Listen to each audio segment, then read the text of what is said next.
Plus பக்கங்கள். Hi friends, இது மாலிகாவின் கேளுங்க கதை கேளுங்க. மானஸ் எழுதிய நினைவில் நிறைந்தாயே. அத்தியாயம் 7. வியாழக்கிழமை இரவு. சித்தப்பா, இந்த ஷர்ட் தான் உங்களுக்கு சூப்பராக இருக்கும். நாளைக்கு இதுதான் நீங்கள் போட்டுக்கிட்டு போகணும், ஜிதேஷ் பிரபுவிடம் சொல்லி கொண்டிருந்தான். ஓகே. நோ, இது எனக்கு பிடிக்காது.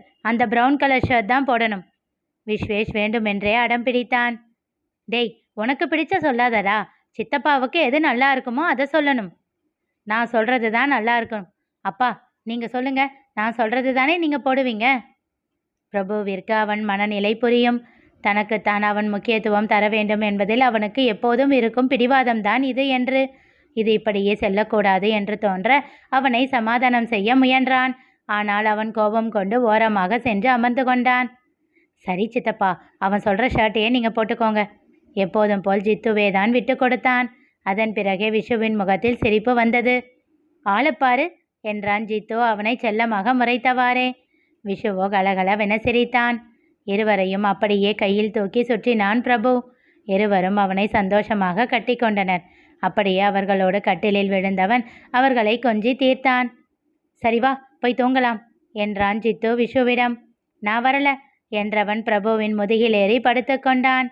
டேய் என்று ஜித்து அதட்ட. விடுடா, 2 பேரும் இன்னைக்கு என் கூடவே தூங்குங்க சொல்லிக்கொண்டே ஜித்துவையும் தன்னோட அணைத்தவாறு படுத்து கொண்டான் பிரபு. அவனும் பிரபுவின் மேல் காலை போட்டு உறங்க ஆரம்பித்தான். சிறிது நேரத்தில் இருவரும் உறங்கிவிட அமைதியாக எழுந்து வெளியில் வந்தான். என்னடா, தூங்கிட்டானுங்களா என்றவாறே வந்தாள் பிரகதி. ஆமாக்கா என்றவனின் முகத்தில் ஏதோ ஒரு யோசனை. என்ன ஆச்சுடா? கொஞ்சம் பயமா இருக்குக்கா. பொண்ணு வீட்டில் எல்லாத்தையும் பேசியாச்சு இல்லை? அதெல்லாம் ஆச்சுடா. ஆனாலும் ஏதோ உறுத்துதுக்கா. இப்போ கூட விஷு அவனுக்கு தான் இம்பார்ட்டன்ஸ் தரணும்னு பிடிவாதம் பிடிக்கிறான். கல்யாணத்துக்கு அப்புறமும் எப்படியே இருந்தா வரப்போகிற பொண்ணு இதை புரிஞ்சுக்குவாளா? அதை விட ஜித்துவை பற்றி யோசிச்சு பாரு. அவனும் எத்தனை நாளைக்கு தான் விட்டு கொடுப்பான்? அவனுக்கு என்ன பண்ணணும்னு கூட எனக்கு தெரியல. இதை பற்றி நாளைக்கு அந்த பொண்ணுக்கிட்ட டைரெக்டாக பேசணும்னு நினைக்கிறேன். டேய், பொண்ணோட அப்பா பயங்கர கான்ஃபிடெண்ட்டாக பேசினாருடா. கிட்டத்தட்ட எல்லா பேச்சுவார்த்தையும் முடிஞ்சிருச்சு. நாளைக்கு தேதி குறிக்க வேண்டியது மட்டும்தான் பாக்கி. உனக்கு இன்னமும் சந்தேகமோ இருந்தா நாளைக்கு பேசு, நான் அம்மா கிட்ட சொல்லி அனுப்புகிறேன். ஆனால் கல்யாணம் மட்டும் வேண்டாம்னு இன்னும் தள்ளி போடாதடா. அண்ணியும் ரொம்ப ஃபீல் பண்ணுறாங்க. புரியுதுக்கா.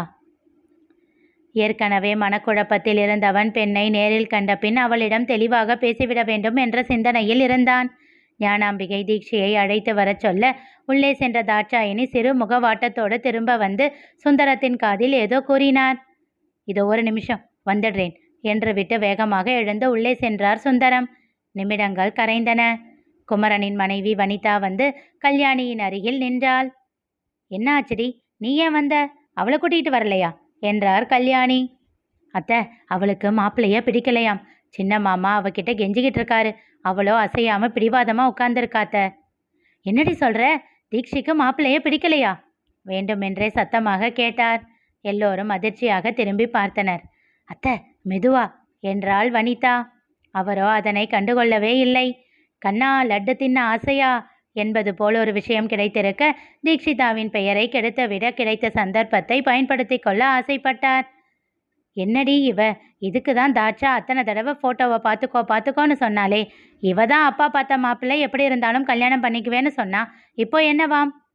பிரபுவிற்கு ஒரு மாதிரி ஆகி போனது. அம்மா, நான் தான் பொண்ணுக்கிட்ட நேரடியாக பேசி சம்மதம் வாங்க சொன்னேன்ல என்றான் அழுத்தமான குரலில். இல்லடா, பொண்ணோட அப்பா தான் என்ற ஞானாம்பிகை சொல்லத் தொடங்கும் போதே அவன் எழுந்து கொண்டான். பதறிப்போனார் பரசுராம். மாப்பிள்ள, ஒரு நிமிஷம், கோபப்படாமல் பொறுமையா இருங்க. சுந்தரம் வந்துடட்டும். இல்லை தாத்தா, எனக்கு கோபம் எல்லாம் இல்லை. உங்கள் பையனுக்கு எங்கள் குடும்பத்தையும் என்னையும் பிடிச்சிருக்கலாம். ஆனால் எங்கள் வீட்டில் வந்து வாழப்போகிறது உங்கள் பேத்தி தானே. அவங்களுக்கு விருப்பம் இல்லாமல் இது நடக்க வேண்டாம். கன்வின்ஸ் பண்ணுறது தப்பு. அவங்களுக்குன்னு தனிப்பட்ட வெறுப்பு இருக்குது. அதுக்கான சுதந்திரத்தை கொடுத்துடணும். இன்னி அவங்க மீதி வாழ்க்கை எதுன்னு அவங்க தான் முடிவு பண்ணணும். என்ன, இன்னைக்கு காலையில் நாங்கள் கிளம்புறதுக்கு முன்னாடி கூட சொல்லியிருக்கலாம். எவ்வளவு தூரம் வந்தது வீண். அதுதான் கொஞ்சம் வருத்தமாக இருக்குது. பரவாயில்ல, இட்ஸ் ஓகே புன்னகையோடு சொல்லிவிட்டு வேகமாக அங்கிருந்து வெளியேறிவிட்டான். வேறு வழியின்றி ஞானாம்பிகை, ராஜலட்சுமி, பிரகதி மூவரும் அவனை தொடர அவர்களோடு வந்திருந்த சிவலிங்கமும் வேறு வழியின்றி எல்லோரிடமும் விடை பெற்று கொண்டார். அதுவரை அரை மனதுடனே இருந்த பரசுராம் மற்றும் தீக்ஷியின் பாட்டி சாமுண்டிக்கு கூட பிரபுவின் பேச்சால் அவனை பிடித்து போனது. நல்ல சம்பந்தம் கை நழுவி சென்று விட்டதோ என்று வருந்தினார்கள். இறுக்கமான முகத்தோடு கீழே இறங்கி வந்த சுந்தரம் அங்கே யாரும் இல்லாததைக் கண்டு வேதனையுற்றார். என்னடா சொல்றா அவ? கோபமாக கேட்டார் சாமுண்டி. அமைதியாக இருந்தார் சுந்தரம். பாட்டி சொன்னதையே தான் திரும்ப திரும்ப சொல்றா. இந்த மாப்பிள்ளைய பிடிக்கல, இந்த கல்யாணம் வேண்டாம், இதை தவிர வேற எதுவும் சொல்ல மாட்டேன்றா. சொல்லிக்கொண்டே வந்தாள் குபேரனின் மனைவி மீனாட்சி. எல்லாம் நீ கொடுக்கிற செல்லந்தான் சுந்தரம். அவளை தலையில தூக்கி வச்சுக்கிட்டு ஆடுன இல்ல, அதுதான் உன்னை இப்படி அசிங்கப்படுத்திட்டா. சாமுண்டி கோபமாக கத்தினார். பையன் நல்ல மாதிரியா இருப்பான் போல, கொஞ்சமும் நம்ம மேல கோபப்படாம பக்குவமா பேசிட்டு போயிட்டான், வருத்தமாக சொன்னார் பரசுராம். பதில் பேச முடியாமல் நின்றார் சுந்தரம். ஒரு வார்த்தையும் பேசாமல் அமைதியாக அமர்ந்திருந்தான் பிரபு. ஞானாம்பிகை இறுக்கமான முகத்தோடு அவனுக்கு உணவை பரிமாறிக்கொண்டிருந்தார். பிரகதி அவனுக்கு அவர் முகத்தை ஜாடையால் காட்ட, அம்மா என்னம்மா விடுங்க என்றான். அப்போதும் அவர் அமைதியாகவே இருந்தார். இல்லடா, நீ சொன்ன மாதிரி அந்த பொண்ணுக்கிட்ட நாங்களே பேசியிருக்கணும் என்றார் ராஜலட்சுமி. அத்தை, அவங்க அப்பா அவ்வளவு கான்ஃபிடென்ட்டாக சொல்லும்போது நாம் என்ன பேச முடியும் என்றாள் பிரகதி. இப்போ கூட கொஞ்ச நேரத்துக்கு முன்னாடி அக்காவை கூப்பிட்டு ரொம்ப வருத்தத்தோடு பேசினார் அவர். பாவம், அவர் குரலே உள்ளே போயிடுச்சு.